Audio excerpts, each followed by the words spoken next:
नमस्कार। राष्ट्र की बात के साथ मैं हूं मानक गुप्ता। आज एक बार फिर से कोरोना की महामारी की बात करनी पड़ेगी, क्योंकि इस समय देश में, यकीन करिए, इससे अहम मुद्दा और कोई है ही नहीं। आप भी जानते हैं, हर कोई जानता है, लेकिन उसके बावजूद ये नेता हैं कि मानने को तैयार नहीं है। पिछले 24 घंटे में, जल्दी से पहले कुछ आंकड़े आपको बता दूं, आपको आइडिया हो जाएगा। और अगर हमारे नेतागण सुन रहे हैं तो वो भी फिर से सुन लें जरा। पिछले 24 घंटे में 2,17,353 नए मामले सामने आए हैं। 2,17,353 मामले पिछले 24 घंटे में सामने आए हैं, जो कि एक नया रिकॉर्ड है। हर दिन नया रिकॉर्ड बन रहा है। आज एक बार फिर नया रिकॉर्ड बना है। इस दौरान 1,185 मरीजों ने दम तोड़ा है। एक्टिव केस जो है इस समय, यानी इस समय जो देश में मरीज हैं कोरोना के, वो 15 लाख के पार हैं। एक और आंकड़ा बताता हूं। दुनिया के इस समय कोरोना के जो सबसे ज्यादा प्रभावित 20 शहर हैं, उसमें 15 भारत के हैं। टॉप 20 जो सिटीज हैं वर्ल्ड की, जो कोरोना से सबसे ज्यादा इस समय संघर्ष कर रही हैं, उसमें 15 इंडिया की हैं। और इसमें पुणे टॉप पर है, मुंबई दूसरे नंबर पर है। महाराष्ट्र की बात करें तो 61,695 नए मरीज 24 घंटे में आए हैं। दूसरे नंबर पर यूपी है, 22,339। हर दिन नया रिकॉर्ड बन रहा है। दिल्ली में 16,699, फिर नया रिकॉर्ड। छत्तीसगढ़ में 15,256, कर्नाटक में 14,000 पार, मध्य प्रदेश में 10,000। ये सिर्फ आंकड़े सुनने में हर दिन हम आपको बताते हैं, आपको भी आंकड़े लगते होंगे, लेकिन ये सारे इंसान हैं जो बीमार पड़ रहे हैं, कोरोना वायरस से संक्रमित हैं। इनमें से पता नहीं कितने लोग बच भी पाएंगे और कितने नहीं बच पाएंगे। अब कुछ और तस्वीरें दिखाता हूं आपको। देश की कई जगहों से जो अव्यवस्था की तस्वीरें आई हैं, जरा वो भी जल्दी से देख लीजिए। अव्यवस्था ऐसी वैसी नहीं, मतलब ऐसी कि सिस्टम ने बिल्कुल, ऐसा लगता है अब हाथ जोड़ लिए हैं इस महामारी के सामने। घुटनों पर आ गया है हमारा सिस्टम, हाथ खड़े कर दिए हैं। दिल्ली के एलएनजेपी अस्पताल की तस्वीरें डराती हैं। गुस्सा भी आएगा आपको देखकर। यहां बेड्स की इतनी कमी है कि एक एक बेड पर 2-2 मरीजों का इलाज हो रहा है। जरा यकीन करिए, एक बेड पर 2-2 मरीज लेटे हुए हैं, और कुछ बाहर भी हैं। और ये दिल्ली के राजधानी के अस्पतालों की हालत है। आप राजधानी से थोड़ा दूर जाएंगे तो फिर तो यकीन नहीं कर पाएंगे अपनी आंखों पर। अब सरकार दिल्ली की कह रही है 5,000 कोविड बेड खाली पड़े हैं। खाली पड़े? अगर खाली पड़े हैं साहब, तो एलएनजेपी में ये एक बेड पर 2-2 मरीज क्या कर रहे हैं? अब जरा कुछ और तस्वीरें दिखाता हूं। ये तस्वीरें देखिए, आपको और गुस्सा आएगा ये तस्वीरें देख। इधर लोग मर रहे हैं, महामारी से जूझ रहे हैं, एक एक बेड पर 2-2 मरीजों का इलाज राजधानी में चल रहा है। यहां से सीधे चलिए बंगाल, और वहां की 2-3 तस्वीरें भी जरा देख लीजिए। वहां पर इलेक्शन कैंपेन, चुनाव का प्रचार बदस्तूर जारी है। किसी को कोई फर्क नहीं पड़ रहा है, ऐसा लगता है क्या हो रहा है महामारी की वजह से दुनिया के, देश के बाकी हिस्सों में। गृह मंत्री रोड शो निकाल रहे हैं। कांग्रेस के नेता राहुल गांधी रैली कर चुके हैं, शायद कल भी उनकी एक रैली है। किसी को ऐसा लगता है कोई फर्क नहीं पड़ रहा। और इन रैलियों में, रोड शोज में, ना सोशल डिस्टेंसिंग है, ना मास्क है। होगी भी कैसे? ये तो राजनीतिक रैली है। रैली से थोड़े कोरोना फैलता है। और कोई भी नेता हो, मैं सिर्फ एक पार्टी को कटघरे में नहीं खड़ा कर रहा, क्योंकि पश्चिम बंगाल के चुनाव में प्रचार करने में कोई पार्टी पीछे नहीं है। चाहे वो बीजेपी हो, चाहे वो टीएमसी हो, कांग्रेस हो, लेफ्ट हो, सब पार्टियां प्रचार कर रही। इसीलिए राष्ट्र की बात में आज हमारा सवाल यही है। पहला सवाल आपकी टीवी स्क्रीन पर आ रहा है। कोरोना की ये लहर कब थमेगी? और ये सवाल इसलिए बहुत अहम हो जाता है क्योंकि एक्सपर्ट्स कह रहे हैं कि अगले 1 महीने, 1.5 महीने, 2 महीने ये लहर थमने वाली है नहीं। इसीलिए अपना ख्याल खुद रखिए, सिस्टम आपकी मदद नहीं करने वाला। आज आपके लिए ये शो देखना बहुत जरूरी है। एक्सपर्ट्स मेरे साथ जुड़ेंगे जो ये बताएंगे ये लहर कब थमेगी। और दूसरा, क्या महामारी में सिस्टम ने हाथ खड़े कर दिए? बहुत दुख के साथ, बहुत गुस्से के साथ ये सवाल आज पूछना पड़ेगा, क्योंकि ऐसा लगता है कोई किसी की मदद करने वाला है नहीं। राष्ट्र की बात में आज इसी पर बहस कर रहे हैं। उससे पहले इस वक्त जल्दी से इस वक्त की बड़ी खबर आपको बता दूं, और बड़ी खबर यह है कि पश्चिम बंगाल का चुनाव, जो अभी 4 चरणों का मतदान बाकी है, उसे 1 चरण में कराने की मांग इलेक्शन कमीशन ने ठुकरा दी है। कल ही आपको पता होगा पश्चिम बंगाल में टीएमसी की तरफ से, ममता बनर्जी की तरफ से मांग आई थी कि जो 4 चरणों का मतदान बाकी है उसे एक ही चरण में क्लब कर दिया जाए और एक साथ करा दिया जाए। अब इलेक्शन कमीशन ने आज ऑल पार्टी मीटिंग की और कह दिया कि नहीं, ये संभव नहीं है। पर हां, इतनी सहमति जरूर बनी है कि बाकी के 4 चरणों में अब सारे के सारे दल कोरोना नियमों का पालन करें। ये सहमति बनी है, लेकिन आप भी जानते हैं जमीन पर इसे सच्चाई में बदलना कितना आसान और कितना मुश्किल है, सब जानते हैं। तो ये जो मांगे उठ रही थी कि इलेक्शन बंद करो, रैलियां बंद करो, इन सब मांगों को एक तरह से नेताओं ने भी सिरे से खारिज कर दिया और इलेक्शन कमीशन ने भी खारिज कर दिया है। अब ये सहमति है कि कोरोना नियमों का पालन करें। पता नहीं कैसे पालन करें। जल्दी से परिचय कराता हूं अपने मेहमानों के साथ। मेरे साथ बीजेपी से अपराजिता सारंगी हैं, सांसद हैं। कांग्रेस से चरणजीत सिंह सापरा जुड़ रहे हैं, आ रहे हैं आपकी टीवी स्क्रीन पर। मेरे साथ 3 डॉक्टर हैं। डॉक्टर स्वाति महेश्वरी हैं, specialist internal medicine. Doctor DK Gupta हैं, सीएमडी फिलिक्स हॉस्पिटल। और डॉक्टर रवि गोडसे मेरे साथ जुड़ रहे हैं, पेंसिल्वेनिया यूएस से, डायरेक्टर ऑफ डिस्चार्ज प्लानिंग। इन सबसे जाहिर है समझना यह है ये लहर कब थमेगी, क्योंकि हमारे दर्शकों को, हिंदुस्तान की जनता को अब ये सवाल बड़ा परेशान करने लगा है, आखिरकार राहत कब मिलेगी, ये केस कब कम होंगे। पहली लहर की तरह ही दूसरी लहर नीचे कब जाना शुरू करेगी, ग्राफ कब नीचे जाएगा। और दूसरा, जब सिस्टम दम तोड़ रहा है तो ऐसे में अगर हमें कोरोना हो जाए, हमें किसी जानने वाले को कोरोना हो जाए तो हम क्या करें। और दूसरा कि ये सिस्टम आखिर दम क्यों तोड़ रहा है। लेकिन उससे पहले जल्दी से अपने सहयोगी मनोज के पास आपको ले चलता हूं। मनोज पांडे मेरे साथ जुड़ गए हैं, क्योंकि अब मनोज, अब तो इलेक्शन कमीशन ने साफ साफ कह दिया है कि 4 चरणों के चुनाव होकर रहेंगे और तय समय से ही होंगे, एक साथ नहीं कराए जाएंगे। इलेक्शन कमीशन ने क्या कहा, सारी पार्टियों ने इस मीटिंग में क्या कहा, मनोज?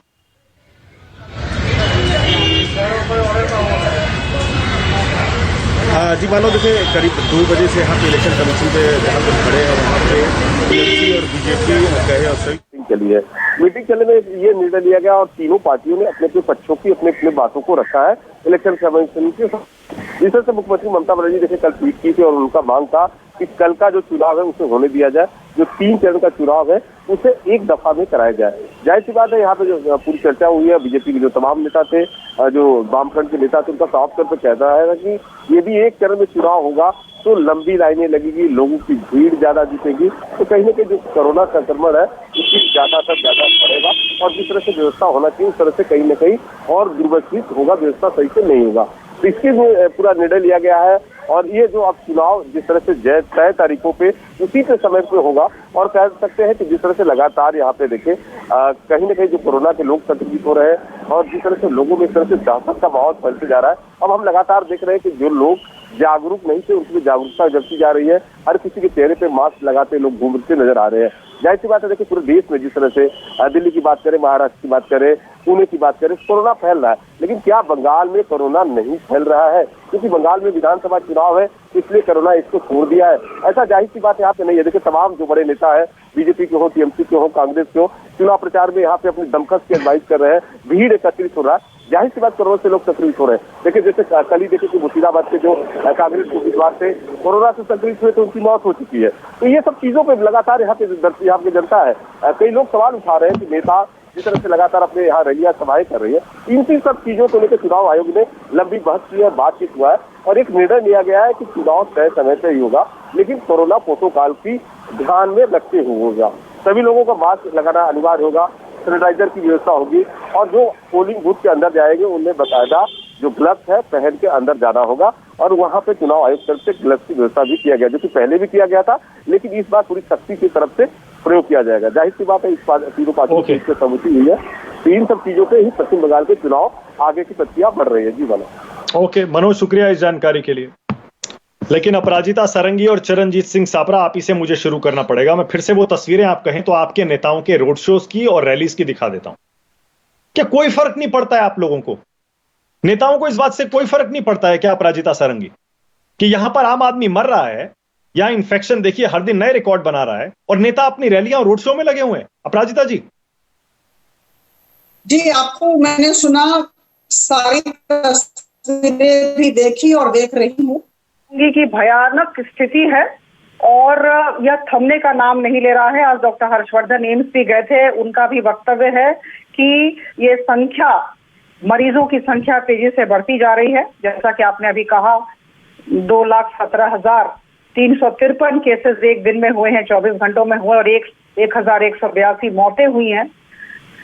लेकिन मुझे लगता है कि अभी की स्थिति में किसी भी तरह का ब्लेम गेम न किया जाए। कौन क्या कर रहा है, किसे क्या करना चाहिए था और किसे क्या करना नहीं चाहिए था, मुझे लगता है अभी अपराजिता जी चाहिए था कि बात ही नहीं हो रही है। जो इस समय किया जा रहा है, मैं तो आपको वो दिखा रहा हूँ। क्या इन रैली से, रोड शो से यहाँ कोरोना नहीं फैल रहा होगा? बताइए जरा मुझे। इसीलिए इलेक्शन कमीशन ने आज सर्वदलीय बैठक बुलाई और इलेक्शन कमीशन ने सबको कहा, आदेश दिया कि जितने भी नियम कानून है, निर्देशनामा है, उन्हें सबको मानने होंगे। तो मुझे लगता है कि अब 15 दिनों की बात है। 27 अप्रैल तक यह कैंपेन होगा, 27 अप्रैल तक होगा। 29 तारीख को लास्ट इलेक्शन है, अंतिम तिथि है, हम सब जानते हैं, हम सब वाकिफ हैं। तो मुझे लगता है ये 15 दिनों के लिए इलेक्शन कमीशन ऑफ इंडिया ने ऐसा निर्देशनामा दिया। और मुझे लगता है हम भारतीय जनता पार्टी की तरफ से कह सकते हैं कि इलेक्शन कमीशन जो कहेगी हम मानेंगे। इसी बात को आदरणीय अमित शाह जी ने भी थोड़ी देर पहले कहा था जब सर्वदलीय बैठक चल रही थी। मैं उसको दोहराती हूँ, इलेक्शन कमीशन का जो भी आदेश है हम मानेंगे। हाँ ठीक है, मतलब 15 दिन और इन्फेक्शन फैलने दीजिए। चरणजीत सिंह सापरा, क्या जाता है? किसी का क्या जाता है? नेताओं का क्या जाता है? 15 दिन और फैलने दीजिए, 15 दिन तक और नए रिकॉर्ड बनने दीजिए। आपका क्या जाता है चरणजीत सिंह साहब? चलने दीजिए जैसे चल रहा है। मैं अपराजिता बिल्कुल सहमत नहीं हूँ कि भाई 15 दिन है और 15 दिन में हमको कुछ नहीं करना चाहिए और जिस तरह से चल रहा है चलते देना चाहिए। ये बात उचित नहीं है, क्योंकि आज जो डबलिंग रेट भी है वो मेरे ख्याल से 8 से 12 दिनों का ही डबलिंग रेट है। यानी 15 दिनों में तो वो डबल हो जाएगा या और भी उससे ज्यादा भी हो सकता है। तो निश्चित रूप से इलेक्शन कमीशन का जो निर्णय है उसके साथ हम चलेंगे। इससे पहले भी सारी पार्टियों को जो कोरोना के प्रोटोकॉल्स हैं उसका पालन जरूर करना चाहिए था। लेकिन सवाल आज मात्र पश्चिम बंगाल का नहीं है, सवाल ये भी है कि जिन राज्यों में चुनाव नहीं हो रहे हैं वहां पर भी कोरोना बहुत तेजी से बढ़ रहा है। जो आपने कहा कि 2,17,000 केसेस हैं या 1,182 लोगों की मृत्यु हो गई है, आज विभिन्न राज्यों से फिर वो चाहे उत्तर प्रदेश है, गुजरात है, मध्य प्रदेश है, बिहार है, कर्नाटका है, महाराष्ट्र है, विभिन्न राज्यों से गुहार लग रही है कि यहाँ पर ऑक्सीजन नहीं मिल रही है, यहाँ पर रेमडेसिविर की किल्लत नजर आ रही है, लोगों को बेड नहीं मिल रहे हैं, लोगों को जो टीकाकरण अभियान है वो टीकाकरण अभियान भी धीमे हो गया है।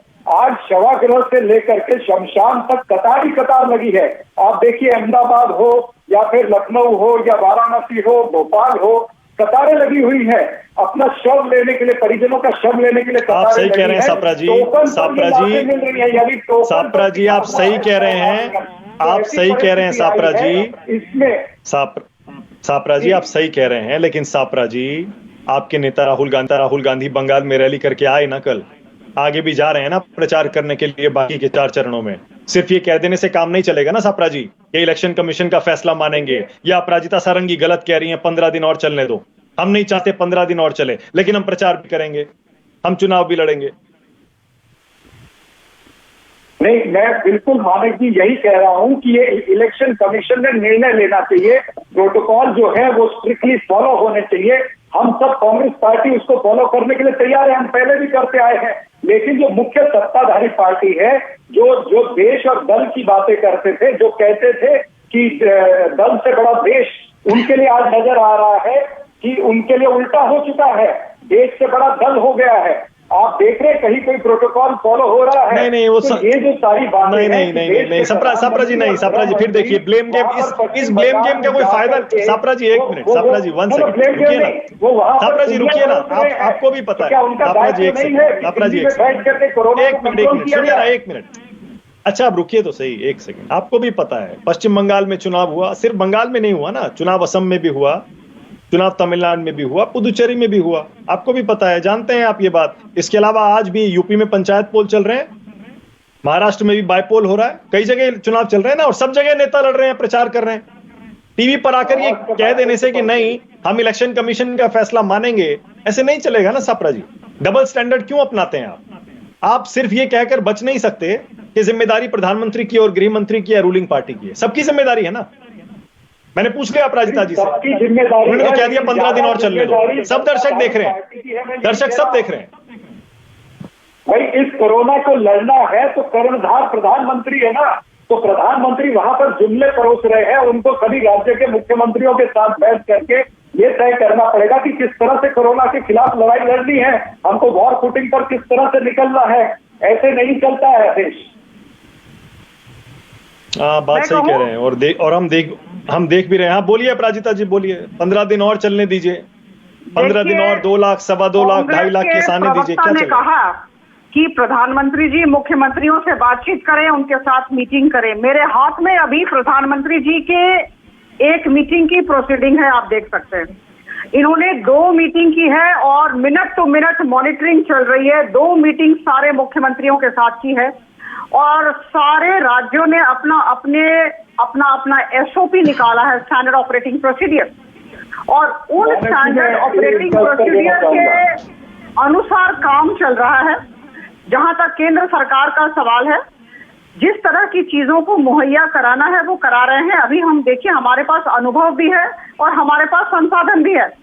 आज ही हम सब जानते हैं, निर्णय लिया गया है कि 50,000 मेट्रिक टन ऑक्सीजन मंगाया जाएगा दूसरे देशों से, क्योंकि यहाँ पर किल्लत पड़ी है, यहाँ पर कमी हो रही है। तो मुझे लगता है कि जितने भी संसाधन की जरूरत है, दिन रात केंद्र सरकार की तरफ से आदरणीय प्रधानमंत्री जी मोदी जी के बलिष्ठ नेतृत्व में काम हो रहा है और राज्य सरकारों के साथ मिलकर हम सारी समस्याओं का समाधान करने के लिए लगे हैं। यह एक इमरजेंसी है, this is a health emergency, और अचानक इतने नंबर शूट कर गए हैं। तो मुझे लगता है कि अभी हम सबको ब्लेम गेम में न जाकर अभी रास्ता खोजना होगा, समाधान के रास्ते खोजने हैं और हमें शांतिपूर्ण तरीके से समाधान। हाँ बोलिए सापरा जी, बोलिए। देखिए मानव जी, इन्होंने खुद बहुत अच्छी बात कह दी कि प्रधानमंत्री जी ने 2 मीटिंगें राज्य के मुख्यमंत्रियों से की है। प्रधानमंत्री ने पब्लिक मीटिंग कितनी करी है? 36 पब्लिक मीटिंग करी है। तो 36 जनसभाएं करते हैं और कोरोना से लड़ने के लिए मात्र 2 मुख्यमंत्रियों के साथ में मीटिंग ये करते हैं, तो इनकी सीरियसनेस वही नजर आती है। अब इनको याद आ रहा है कि ऑक्सीजन हमको इंपोर्ट करनी है। पहले इन्होंने 6.5 करोड़ टीके एक्सपोर्ट करे, अब ये टीके इंपोर्ट करेंगे। तो ये इनकी जो प्लानिंग, इनकी नीति और नियत में जो फर्क है ना, वो यहाँ पर नजर आता है कि इनकी पूर्व प्लानिंग नहीं है। इनको पता होना चाहिए कि ऑक्सीजन की किल्लत हो सकती है, तो पहले से क्यों नहीं हमने प्रोडक्शन बढ़ाई, पहले से क्यों नहीं हमने इंपोर्ट करने का प्लान किया है। तो इस तरह से इस सरकार का चाल चरित्र और चेहरा नजर आता है। इनके लिए दल बड़ा है, देश बड़ा नहीं है। नहीं, सबके लिए है सापरा जी, सबके लिए है। सारी पार्टियां सिर्फ बंगाल में और बाकी जगहों पर जहां जहां चुनाव हो रहे हैं, सिर्फ और सिर्फ चुनाव जीतने के लिए पूरी ताकत लगा रही हैं। सारी पार्टियां उसमें शामिल है। क्या सिस्टम हमारा दम तोड़ रहा है? और मैं ये सवाल आज इसलिए कर रहा हूं क्योंकि सोशल मीडिया पर कुछ एक लोग ऐसे हैं जो वाकई देवदूत बनकर आए हैं। मैं अपने पीसीआर से कहूंगा जरा वो एक 3 तस्वीरें दिखाएं, हमारे दर्शकों को भी दिखाएं, और अपने पैनलिस्ट से कहूंगा वो भी जरा देखें। क्योंकि ऐसे में जब आम आदमी को कहीं से कोई मदद नहीं मिल रही, तब कुछ एक लोग सोशल मीडिया पर मदद कर रहे हैं, और वो भी बिना किसी भेदभाव के। 3 अलग अलग पार्टियों के ये नेता हैं। अगर ये तस्वीरें आए तो अपनी टीवी स्क्रीन पर मैं वो दिखाता हूं अपने दर्शकों को। 3 पार्टियों के 3 अलग अलग नेता हैं, पॉलिटिकल एक्टिविस्ट हैं। इन तीनों की तस्वीरें आएंगी आपकी टीवी स्क्रीन पर एक एक करके। बीजेपी से हैं शलभमणि त्रिपाठी, जो कि उत्तर प्रदेश के सीएम के मीडिया सलाहकार हैं। आम आदमी पार्टी से हैं दिलीप पांडे, और कांग्रेस से हैं श्रीनिवास, जो कि इंडियन यूथ कांग्रेस के हैं। जैसे मैंने कहा, तीनों अलग अलग पार्टी के हैं, लेकिन तीनों ने नई मिसाल पेश की है। सोशल मीडिया पर हर किसी की मदद कर रहे हैं वो। उनकी तस्वीरें दिखाना आज बहुत जरूरी है। अभी थोड़ी देर में दिखाता हूं, लेकिन डॉक्टर गोडसे, आपका अनुभव क्या कहता है? क्या अमेरिका में भी बिल्कुल ऐसा ही हुआ था जो अभी इंडिया में हो रहा है? सिस्टम जो है वो इतना लोड अमेरिका में भी नहीं ले पाया था ना एक समय। हमने भी वहां के बारे में रिपोर्ट्स पढ़ी थी और तस्वीरें देखी थी कि इतना ज्यादा लोड आ गया था अचानक इस इमरजेंसी का कि वहां भी सिस्टम टूट गया था, हाथ खड़े कर दिए थे सिस्टम ने। सही कह रहा हूं मैं? या मैं डॉक्टर हूं लेकिन राजनीति से चालू करूंगा। मैंने अभी एक ट्वीट भेजा है @Dr. Godse Ravi 1।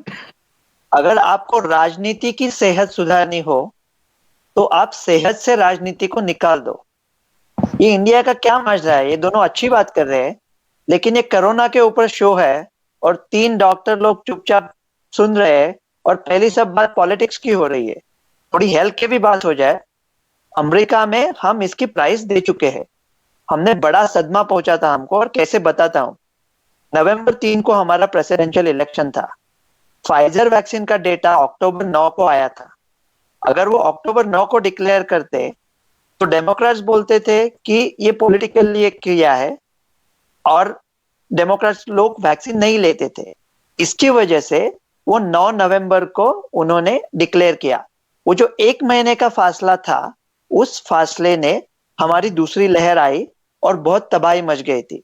अभी ठीक चल रहा है इंडिया में भी। अभी यहाँ पे अभी मंच पे आप अगर एक दूसरे का साथ, हमको सबको इससे मिल से जूझना है। सब human race is together in this. और ये जो मैं डॉक्टर चुप रहने की बात करता हूँ, क्विकली कहूंगा कि इंडिया के डॉक्टर बड़े चुप रहते हैं यार, कुछ भी सुन लेते हैं। ऑक्सफर्ड कोविशील्ड का डोज 4 हफ्ते की दूरी से देने से उसका एफिकेसी 55.1% होता है और 12 हफ्ते से दूरी से देने से 81.3 होता है। डॉक्टर्स ने कैसे ले लिया दूसरा डोज 4 हफ्ते के बाद? चुपचाप सुन रहे हैं, चुपचाप खड़े हैं। गवर्नमेंट को बोलते क्यों नहीं ये सब बंद करो? अभी क्या क्या ये क्या माजरा क्या है? हमारे यहाँ बाइडेन साहब फाइजर और मॉडर्ना का दूसरा डोज बढ़ाने वाले थे। वो बहुत गलत बात है, हमने उनको रोक दिया। कैसा ऐसा नहीं कर सकते। लेकिन कोई डरने की बात नहीं है। जो लोग कोविशील्ड के डोज लिए हैं उनको 100% प्रोटेक्शन मिल रहा है, ऐसा लग रहा है, सीरियस डिसीज से। अमेरिका में भी ये हुआ था। हमारे पर्याप्त संसाधन कम है, फिर भी जो पुराने कोरोना वायरस है उनकी इम्यूनिटी से हम लोग जल्दी बच जाएंगे इससे। अगर मॉर्टेलिटी रेट कम रखा तो ये जो 2 लाख केसेस आ रहे हैं वो 2 लाख हम लोग हर्ड इम्यूनिटी की तरफ नन्हे कदम उठाए हैं। मास्क पहनते रहो।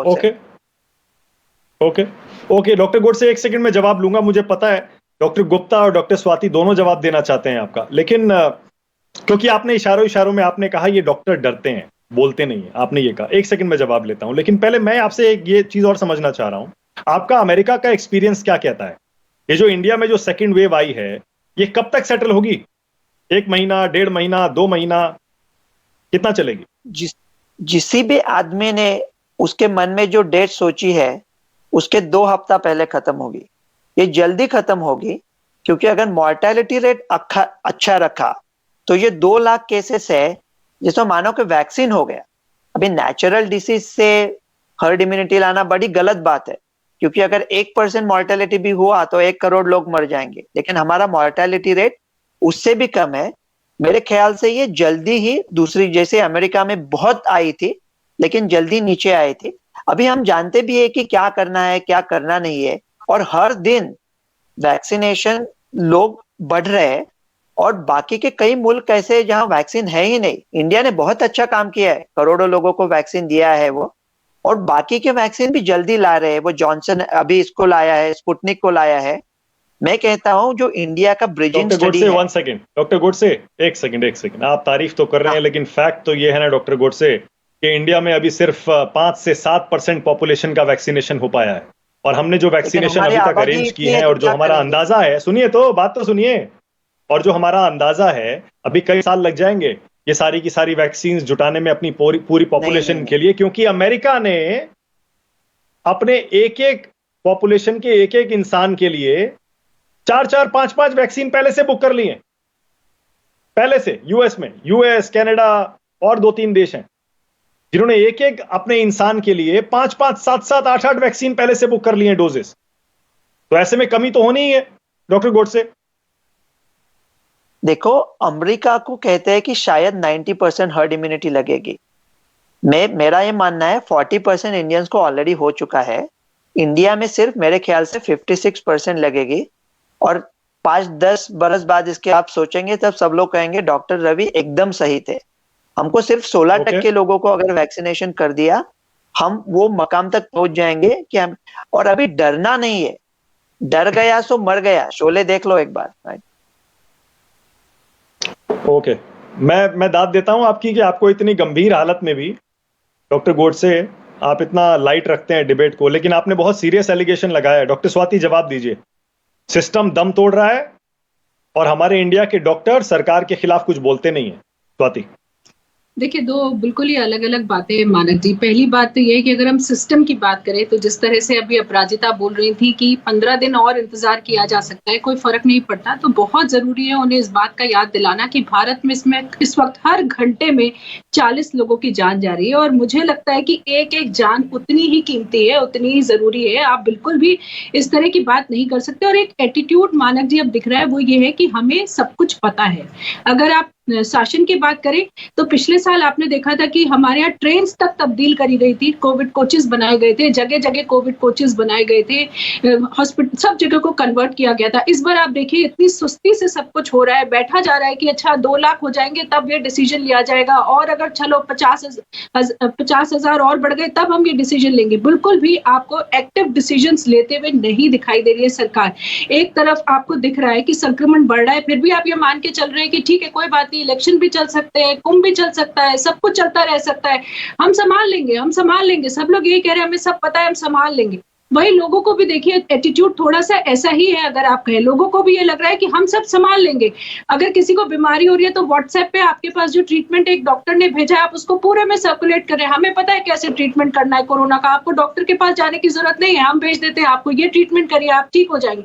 तो लोगों के मन में भी और सरकार में भी अब सेकेंड वेव में हम ये देख रहे हैं कि एटीट्यूड आ गया है कि सब संभल जाएगा, सब हो जाएगा, लेकिन बिल्कुल नहीं। जिस तरह के आंकड़े आप देख रहे हैं और जिस तरह की तस्वीरें अब सामने आ रही है, इस वक्त हम बस आंख बंद करके बैठने वाली बात दिखाई दे रही है, क्योंकि ये एक बम है जो फट रहा है। और अगर अभी भी हम सचेत नहीं हुए, अभी भी अगर हमने एक्शन नहीं लिया, और बड़ी बात देखिए ये है कि जो रसूखदार लोग हैं, जिनके पास पैसा है, जिनके पास सब कुछ है, वो बेड्स भी अरेंज कर लेंगे, उनको ऑक्सीजन भी मिल जाएगा, उन्हें वेंटिलेटर भी मिल जाएगा।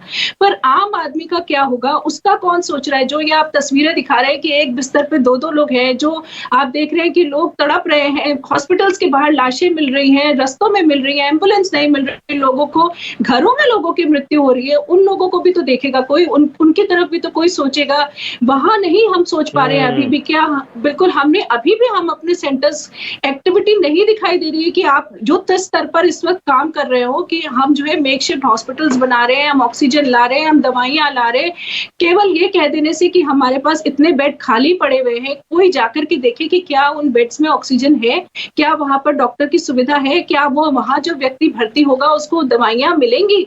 तो ये कहना और उसको धरातल पर देखना और वास्तविकता में देखना बहुत अंतर है। इसलिए इस वक्त मुझे लगता है कि चाहे ऑपोजिशन हो, चाहे सरकार हो, और जिस तरह से आपने कहा कि कुछ ऐसे लीडर्स भी हैं जो आगे बनकर देवदूत बनकर आगे आ रहे हैं, तो मुझे आज लगता है उन लोगों की हमें ज्यादा जरूरत है। ऐसे आज कंधे से कंधा मिलाने की जरूरत है। अगर ये सब हम नहीं करेंगे तो जो तस्वीरें आप दिखा रहे हैं इस वक्त स्क्रीन पर, शायद ये हमें ज्यादा से ज्यादा और देखनी पड़ेंगी। और नहीं, ये तस्वीरें स्वाति, और ये तस्वीरें मैं इसीलिए दिखा रहा हूं क्योंकि शमशान घाट में एक समय में 30 चिताएं जल रही हैं, जो कभी नहीं हुआ उन शहरों के इतिहास में। 30 एक साथ, और एक बेड पर 2-2 मरीजों का इलाज हो रहा है, वो अलग। ऐसी बहुत सारी तस्वीरें हमें रोज मिल रही हैं। मैं तो बस गिनी चुनी तस्वीरें दिखा रहा हूं। स्वाति, एक चीज और, बिल्कुल सही है, सिस्टम ऐसा लग रहा है कि हमारा सिस्टम इस महामारी से लड़ने के काबिल बिल्कुल नहीं है फिलहाल, और इसीलिए ऐसा हो रहा है कि अलग अलग पार्टियों से ये देवदूत निकल के सामने आए। उनकी तस्वीरें अपने पीसीआर से कहूंगा अगर दिखा सकें तो जरा उन 3 नेताओं की, उन एक्टिविस्ट की तस्वीरें भी दिखाए जरा हमारे दर्शकों को।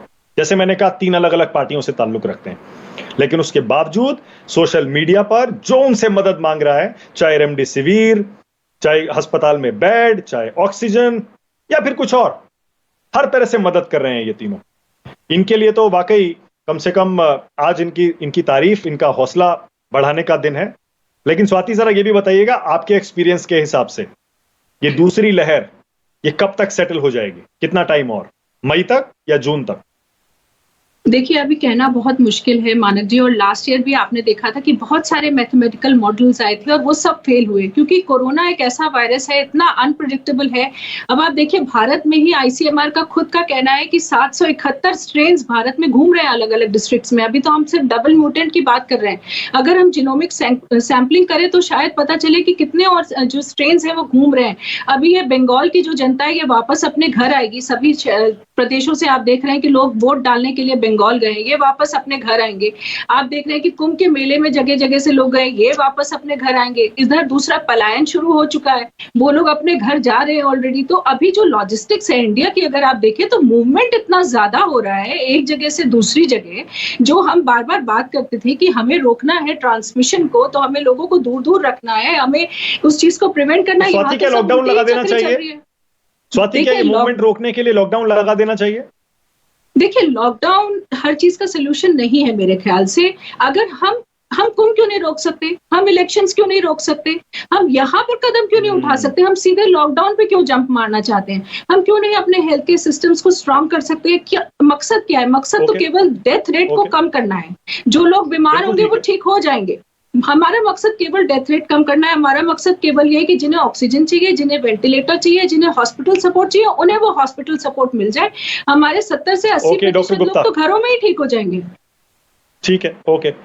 डॉक्टर गुप्ता, सबसे पहले तो एज एन एक्सपर्ट आपका ओपिनियन इस बारे में क्या है? ये दूसरी लहर कब थमेगी? क्योंकि अब तो एक्सपर्ट्स की राय सुनकर ही शायद जो लोग हैं उनको थोड़ी सी राहत महसूस हो। कुछ बताइए डॉक्टर गुप्ता, आपके हिसाब से कब तक ये थोड़ा सेटल हो जाएगा फर्स्ट वेव की तरह?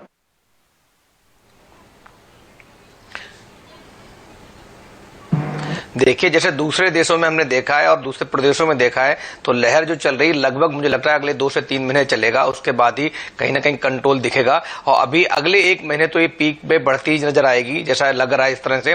तो इस समय हम सबको चाहिए सिर्फ एक ही बात कि जिसको रिक्वायरमेंट है, जिसको जरूरत है, उसको बेड मिल जाए, उसको ऑक्सीजन मिल जाए, उसको दवाइयां मिल जाए, उसकी डेथ को कहीं ना कहीं हम प्रिवेंट कर सकें। चाहे वो मीडिया हो, चाहे वो नेता हो, चाहे राजनेता हो, चाहे पक्ष हो, चाहे विपक्ष हो। इस समय जितनी भी नॉन इसेंशियल एक्टिविटीज हैं, मैं फुल लॉकडाउन की बात नहीं कर रहा हूं, पर जितनी नॉन एसेंशियल एक्टिविटीज हैं, कई बार आपके माध्यम से कह चुका हूं, जितनी भी गैर जरूरी गतिविधियां, चाहे वो इलेक्शन हो, चाहे रैलीज हो, चाहे वो धरना प्रदर्शन हो, चाहे कुंभ हो, चाहे सेमिनार्स हो, कॉन्फ्रेंस हो, जितने भी पब्स, मॉल, सबको बंद कर देना चाहिए। और सब लोगों को फोकस करना चाहिए कि बेड कैसे बढ़ा सकते हैं, डॉक्टर्स और पैरामेडिकल स्टाफ को कैसे ट्रेन कर सकते हैं, दवाइयां कैसे बढ़ा सकते हैं, ऑक्सीजन की सप्लाई कैसे अनइंटरप्टेड प्रोवाइड कर सकते हैं हमने। क्योंकि हर व्यक्ति के घर में जिसके अंदर मृत्यु हो रही है और उसको सही से इलाज नहीं मिल पा रहा है, वो अपने आप को माफ नहीं कर पा रहा है, और कहीं ना कहीं वो हम सबको माफ नहीं करेगा। तो अभी हमारा सबका एक उद्देश्य होना चाहिए, सारे डॉक्टर्स का, सारे नर्सेस का, सारे जी। तो मैं यही है इस समय एक ही चीज है। डॉक्टर गुप्ता बहुत बढ़िया। डॉक्टर गुप्ता एक डोज लगा देंगे तो उससे कोई तुरंत कोरोना रोकने वाला नहीं है इस समय। जी, तो इस समय हमें सिर्फ फोकस करना चाहिए ट्रीटमेंट, अर्ली डायग्नोसिस और अर्ली ट्रीटमेंट। जितना हम ट्रीटमेंट प्रोवाइड कर सकते हैं उसके लिए हमें इस रैंप अप करना चाहिए अपना हेल्थ केयर इंफ्रास्ट्रक्चर। नए बेड्स बनाने हैं, क्योंकि आप तो हॉस्पिटल चलाते हैं, जरा मेरे दर्शकों को बताइएगा, मैंने सही कहा ना? सिस्टम ने बिल्कुल ऐसा लगता है ना जैसे हाथ खड़े कर दिए, नहीं झेल पा रहा ना हमारा सिस्टम जो है इस देश में, इस महामारी का बोझ। ठीक कह रहा हूं ना मैं? नहीं, हॉस्पिटल, मेरे पास मानक जी हजारों फोन आते हैं 24 घंटे में, जिनको बेड चाहिए, जिनको रेमडेसिविर चाहिए, जिनको कहीं आईसीयू बेड नहीं मिल पा रहा है, किसी को कोविड बेड नहीं मिल पा रहा है। तो इस समय सच में ही जैसे इटली और स्पेन देख रहे थे हम लास्ट ईयर, वही स्थिति इंडिया की हो गई है। और वो शायद स्थिति इसलिए हुई कि कहीं ना कहीं हम नागरिक जिम्मेदार हैं, हम सत्ता पक्ष जिम्मेदार है, प्रतिपक्ष जिम्मेदार है, किसी ने कहीं अपना रोल सही से नहीं निभाया, हमारी दूरदर्शिता ठीक नहीं थी, हम डिसिप्लिन नहीं थे, हम संयम नहीं थे। हमने जितनी अच्छे से पहली लहर को कंट्रोल किया, उतना ही बुरा हमने दूसरी लहर में कंट्रोल देखा है। तो कहीं ना कहीं ये सामंजस्य, दूरदर्शिता की कमी रह गई है। स्ट्रेटजी, प्लानिंग, इंप्लीमेंटेशन, इस सब जगह हम फेल रहे हैं। हम लोगों ने सोचा कि कोरोना हमारे यहां हो नहीं सकता, हम लोग यहां से बिल्कुल ठीक हैं, हमारी इम्यूनिटी बहुत स्ट्रांग है, हम लोग को क्या नाम है, हम ऐसे लो स्टैंडर्ड में रहते हैं कि हमें कोरोना जैसा स्ट्रेन कुछ कर नहीं सकता। वैक्सीनेशन प्रक्रिया को बढ़ाया नहीं हमने, प्रोडक्शन बढ़ाया नहीं, बहुत सारी चीजें थी जहां हमें लगता है सोचना चाहिए। लेकिन अभी इन सब बातों पर ध्यान देने की जरूरत नहीं है।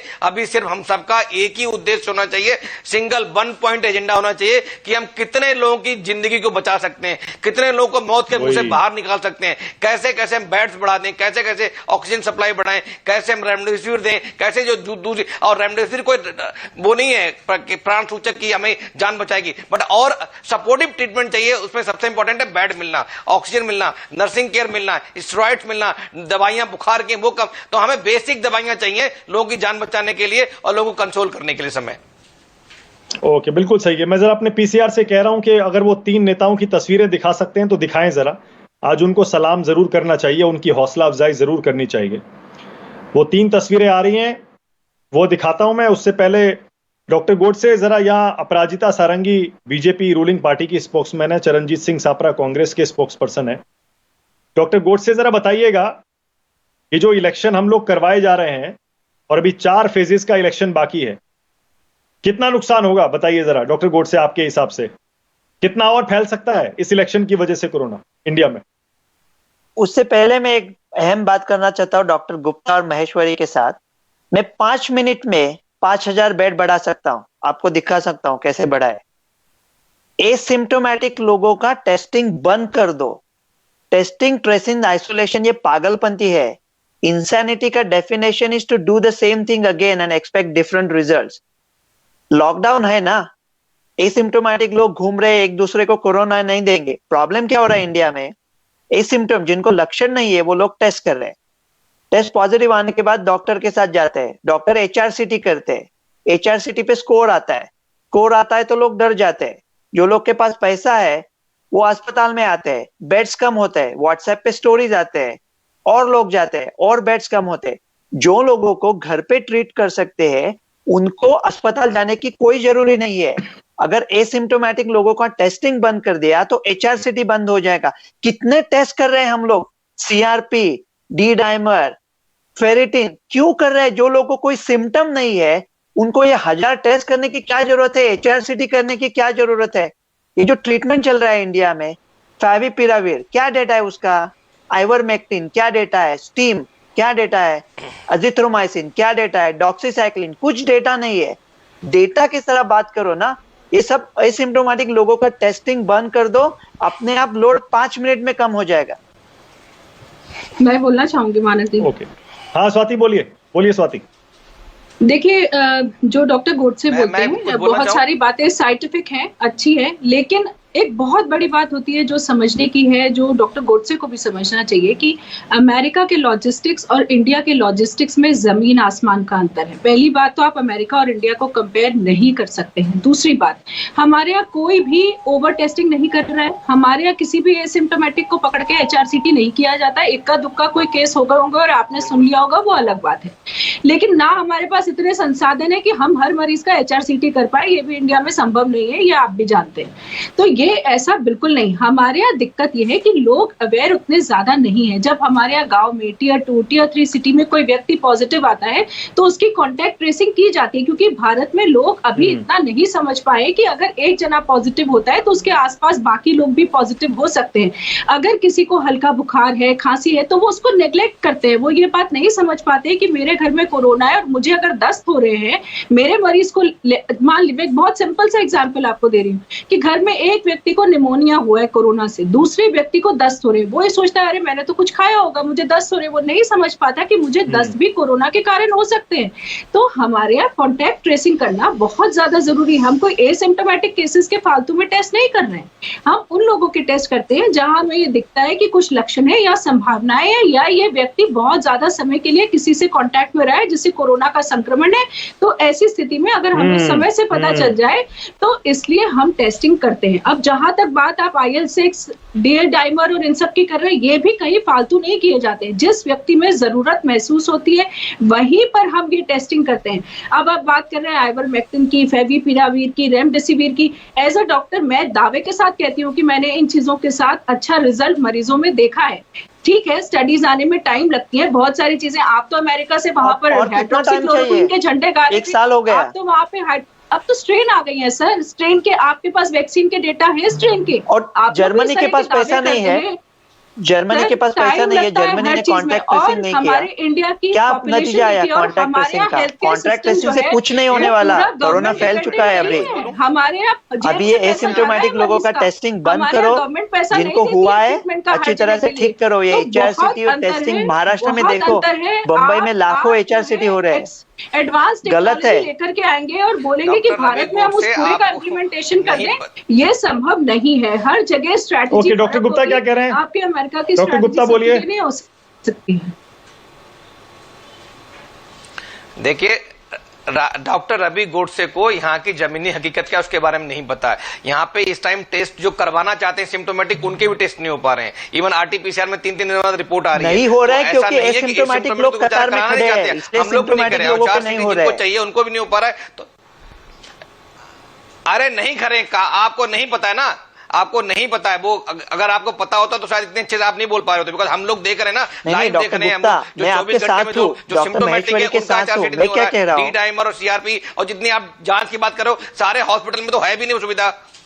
नहीं, ये सुविधा जो आप बात कर रहे हो ना, ये सिर्फ टायर 1 सिटी और टायर 2 सिटीज में सुविधा है। अब वो ऑलरेडी फुल है, उनमें वेटिंग लाइन चल रही है। तो इसलिए इस तरह, और हम लोग क्लिनिकल जो नॉलेज है वो बहुत अच्छी है, क्लिनिकल कोरिलेशन बहुत अच्छा है। ऐसा नहीं है कि बिना बात कराए जा रहे हैं। और मैं डॉक्टर स्वाति बिल्कुल सहमत हूँ, चाहे आइवरमेक्टिन है, चाहे फेविफ्लू है, चाहे रेमडेसिविर है, हमारे पास जो करंट एविडेंस है हम उसी के बेस पे इलाज कर सकते हैं। और करंट एविडेंस चाहे अमेरिका में हो चाहे इंडिया हो, दोनों आजकल दोनों लोगों के लिए ओपन है, कोई कहीं भी कुछ भी देख सकता है। तो ऐसा नहीं है कि हम एविडेंस बेस्ड ट्रीटमेंट नहीं कर रहे, हम सब लोग एविडेंस बेस्ड ट्रीटमेंट कर रहे हैं। जो नया कुछ चेंज आएगा चेंज करेंगे, जैसे हाइड्रोक्सीक्लोरोक्विन पहले हम कर रहे थे, अब हाइड्रोक्सीक्लोरोक्विन बंद कर दी, बिकॉज पता लग गया कि बड़े ट्रायल्स में उसका रोल नहीं है। स्टेरॉइड का रोल है तो स्टेरॉइड दे रहे हैं, रेमडेसिविर का रोल।